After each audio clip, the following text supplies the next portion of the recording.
Welcome to another episode of Right. I'm your host, Farrell D. Moore, and I'll be taking you through today's journey, the lessons of the dragon, and we prepare to meet her. Now, those who survived calcination by the dragon of blackened fire have advanced a step forward by removing much of the personal constraints that have locked in their creativity to their socially accepted role. They are perhaps bolder and do not reject thoughts because their friends, relatives, and digital neighbors will disapprove, or worse still, isolate them. For the first time in many years, these writers hear their own internal drum again. It is faint, but definitely there. Calcination is not a one time event, it is a way of life. In fact, each step that we take towards improving our creativity to write powerful stories proceeds in a cycle. We meet each dragon, learn the lesson, move to the next, and finally pass the seventh dragon's test. Then we begin the cycle anew. Spring, summer, fall, and winter come and go every year of our lives. Such is the way of heaven. Each cycle the same, each cycle different. Such is the way of earth. The storm battles the night outside our cave.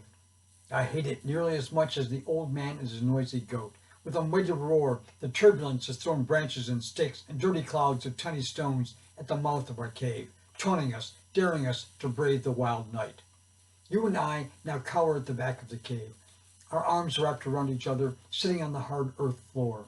You have killed a scorpion with a ragged-edged rock, and the fevered look of hatred as you pursued it between the shadows cast by our tiny wind-twisted fire caused me to fear for the deadly creature. I felt each narrow escape as you slammed to rock down like a death hammer, desperately pursuing the insect. When you finally crushed it as it was crossing to flee across a flat piece of rock, I felt a sharp pain in my back and for a moment could not breathe. With a grim file of satisfaction playing across your face, you twisted your bludgeoned rock to grind whatever was left of its brittle, liquid body into the dust and stones. When you looked up at me, your face was not as beautiful as I'd remembered it from the day before. I turn to the old man and see that he is smiling. I wonder what is happening to me. There is a crackling pop as sap explodes inside a thick branch and the fire flares for just a moment. My world is now trapped within a secret cave in the side of a nameless hill wherein fiery shadows dance about the faces of my loved one. An old man who is not what he seems defend us from the storms, and the smelly goat licks the wall. The wind bursts by our cave and slaps us with waves of pressure and the high screeching howls of dying fairies. It comes to me that nothing is real in this cave. You and the old man and his goat are mere symbols. My head and face are flushed from being too close to the fire, but I wonder if I am fevered. The old man is now much younger. His face is smooth and his eyes are bright. My muscles are sore and I hunched over against you when you sat down again after killing the black insect. The old man moves about with muscular ease, braving the wild wind to return with branches to dry. He stretches as though luxuriating in newfound strength.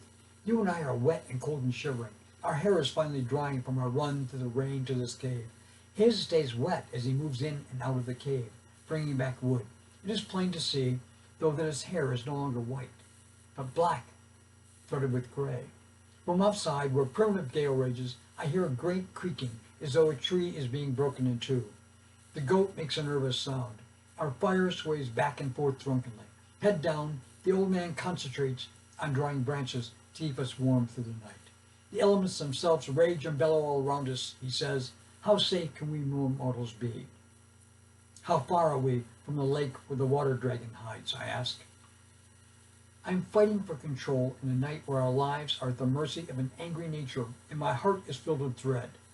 If I can keep that one goal, to confront and pass by the water dragon, at the front of my thoughts, then I believe we can survive. We're there now, he says slyly. You have only to walk out of this cave, and within moments you will be submerged. We saw no lake as we came here, I object. It was raining, you say, and the storm was violent. I could see nothing except this friend's back, and I prayed you were following behind me. The goat knew the way, chuckled the old man. I often wonder on nights such as this, who is tethered to who. I feel you are looking at me. When I turn toward you, you are not smiling anymore. And young man, the water dragon does not hide. says the old man. Why, perhaps you think because it does not breathe fire, that it is not to be feared. Dragons are our teachers, I say. And I straighten slightly to show that I am strong in my belief. So they say, he says. You speak up before I can respond to him. Have you ever seen the water dragon, you ask him? Oh, young lass, I have played with it, the old man says, still without looking up. Even though he says it casually, I know that he is lying. No dragon would trust a man with a goat. Really, you ask eagerly and lean forward toward him. My arm is still around your shoulders, and I gently pull you back towards me. Although you yield, I can feel you resist. Tell us about the water dragon, you urge. The old man looks up and smiles at me. I like him even less than his stinking goat. The creature stands against the far wall of our little cave as though too stupid to sit.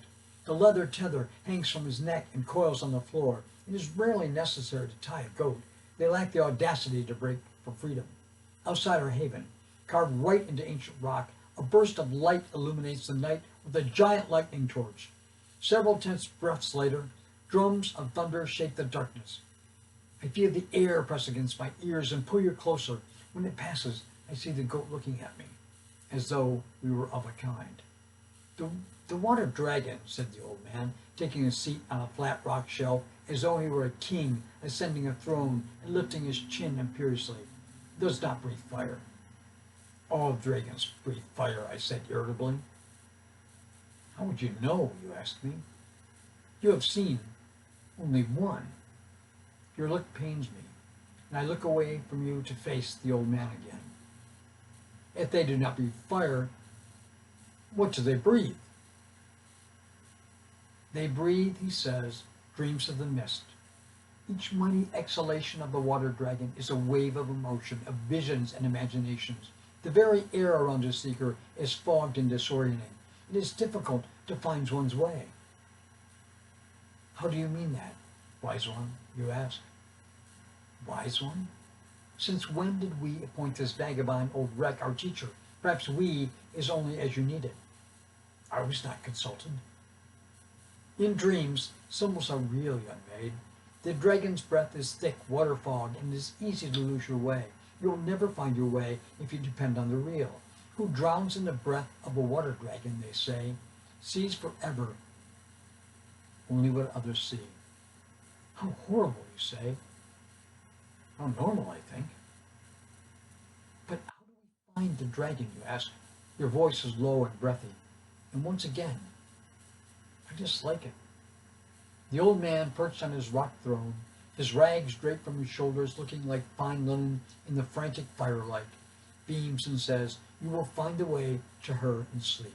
When you wake, rise and walk straight out of this cave. You will be immersed in the dragon's breath. Ride your heart's visions and dreams to meet her. You speak in riddles that can mean nothing. Why not speak plainly, I ask? Why not sleep and find the truth for yourself, he says. He smiles again, and this time I see to my horror that his teeth are whole and bright white. I wonder again, who is this man? I will do it, you say eagerly, and lay back on the one blanket we have between us. Will you join me? I nod agreement, but I will not sleep at all tonight. In the refuge of the wicked, it is dangerous to sleep.